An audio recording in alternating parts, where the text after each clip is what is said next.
Hello mga moms and pops! Magandang buhay! Andito nga tayo ngayon sa Evia Lifestyle Center dito sa Las Piñas. Kasama nga namin ang aming dalawang Junakis para mag-lunch. Bago nga kami pumunta sa restaurant, ay inaya ko muna sila dito sa napakagandang spot at very relaxing na area dito sa Evia. Dito ngayon sa may Botanica Salon na katabi ng Coffee Project at fully booked.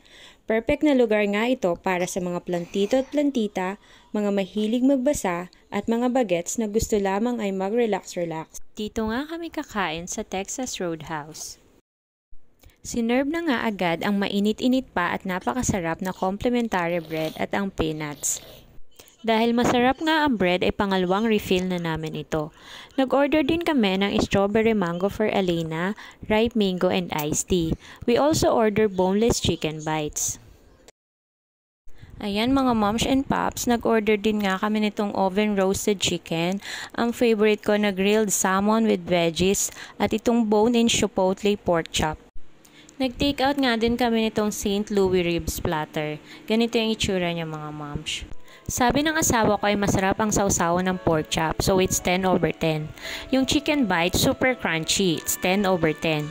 The grilled salmon, since the garlic rice is too oily for me, it's 9/10. Yung roasted chicken, di na namin makain kaya for takeout na lang. Dami na kasi namin nakain na tinapay. Syempre, ang tinapay is 20/10. For the dessert, we had turtle pie and ice cream duo, both yummy. After nga namin kumain ay nagpabili si Elena ng cotton candy. Heto nga, ginagawa na ni Kuya. Hanggang dito na lang mga moms and pops. Till my next vlog. Happy Mother's Day mga moms!